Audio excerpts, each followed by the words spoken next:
sempre usar novas táticas. E agora, na quarta volta cíclica, que vem a ser essa falta de autoridade, e esse cadáver, o que é, hein?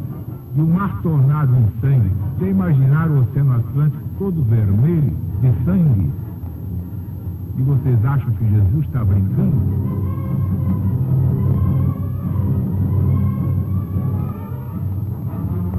E o terceiro derramou seu cálice sobre os rios, sobre as fontes das águas. E elas se converteram em sangue. Olha aí. Mas claro que, na primeira volta cíclica, os rios convertidos em sangue são as províncias ensanguentadas com as guerras civis.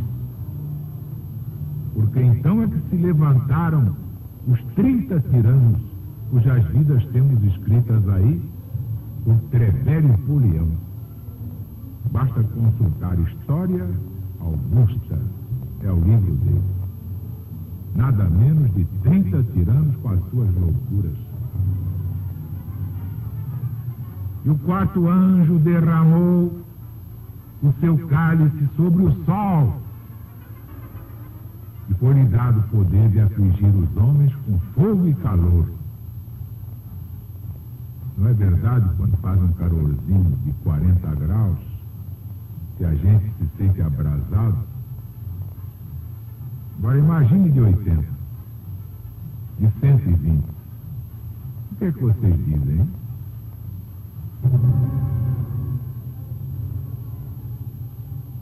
Mas para significar os excessivos calores,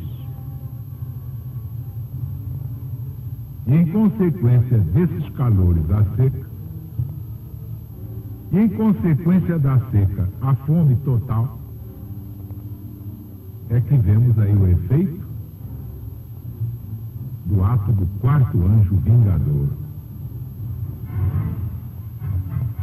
Em Dionísio de Alexandria se vê o Nilo, o rio Nilo, completamente seco por um grande calor que tudo abrasou.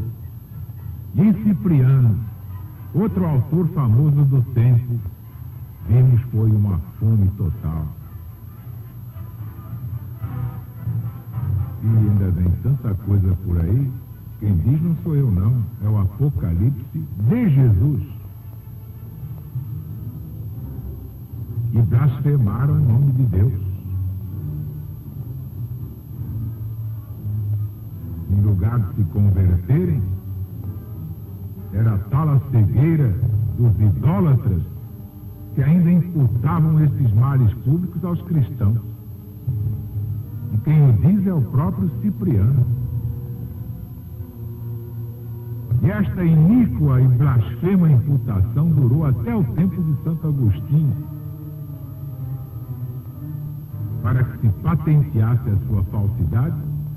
Ele aconselhou a seu amigo Paulo Orósio, não Osório, Orósio,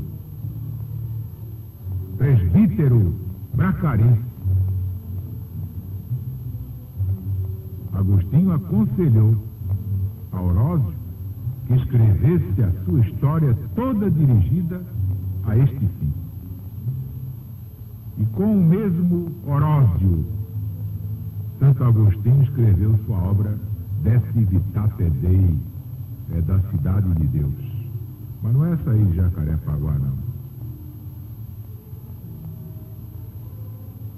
Derramou igualmente o quinto anjo o seu cálice sobre o trono da besta. A besta, como já vimos, é Roma. A praga, o flagelo de Deus sobre o trono da besta, é a majestade dos imperadores, vilipendiada torpemente. Foi o que aconteceu quando Valeriano, vencido, feito escravo dos persas, serviu ao seu rei de banco para ele montar a cavalo. Imagina um rei de 4.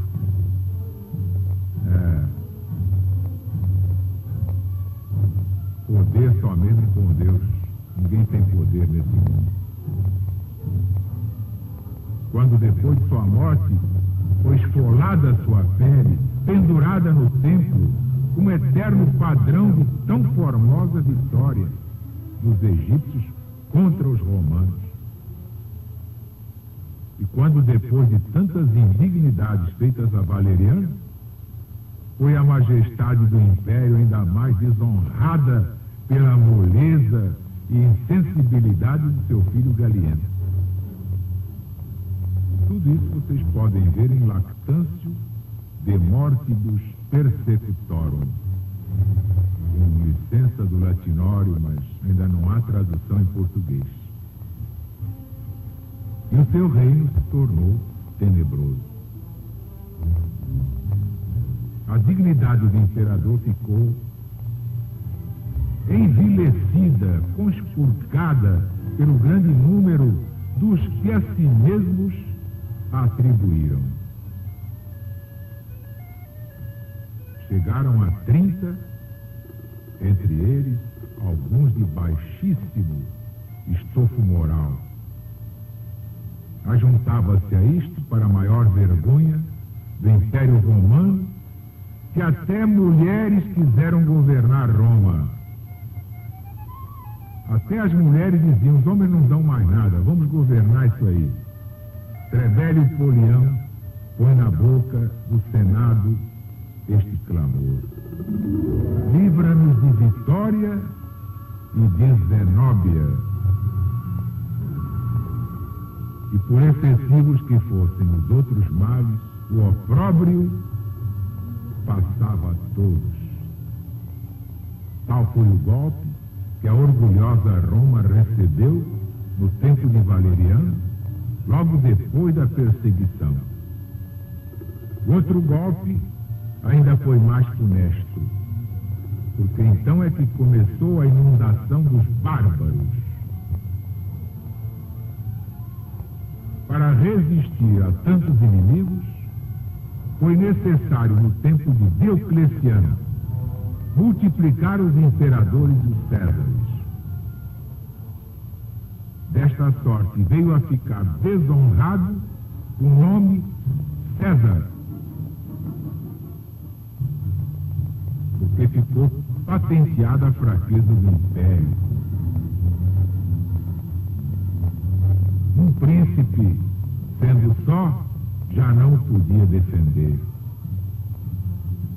Os encargos de impostos públicos foram aumentados a um excessivo ponto para sustentar imensas despesas de 3, de 6 e de 9 imperadores juntos. E aí estão os degraus por onde Roma, desde Valeriano, se foi precipitando na sua completa ruína até o tempo de Honório.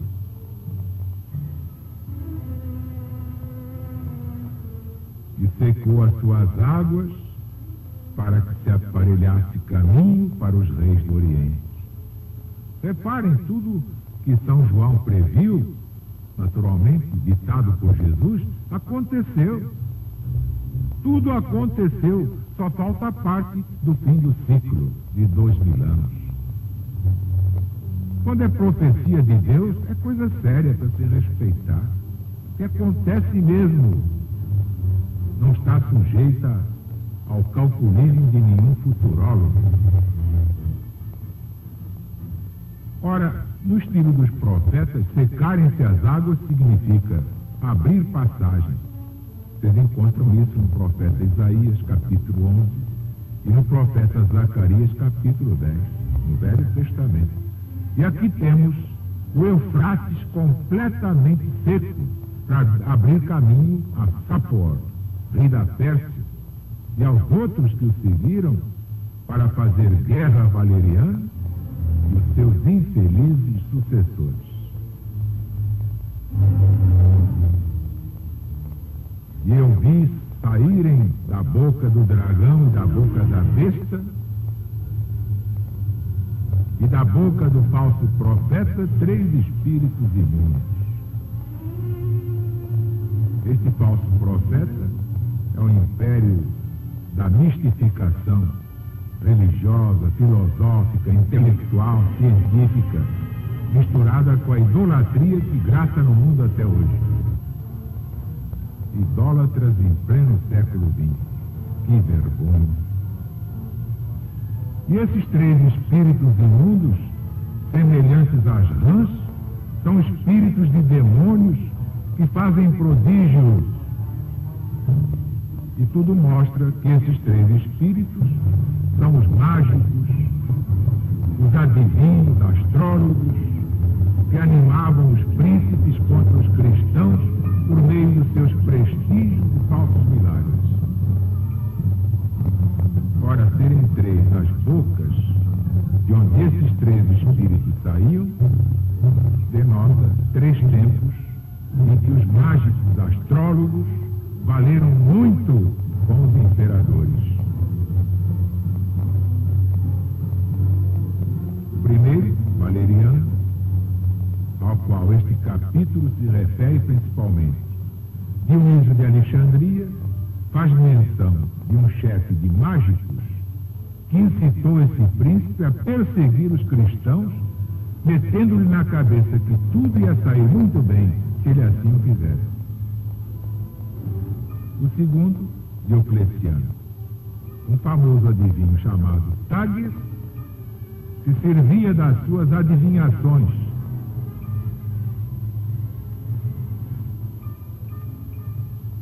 E tudo isso prova o quê? Tudo isso prova, infelizmente,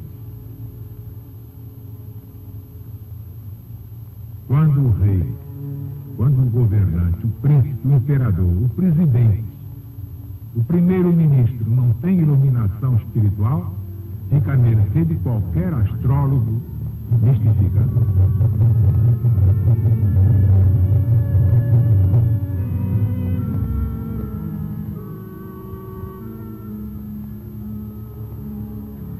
Bem, meus amigos, meus irmãos, amanhã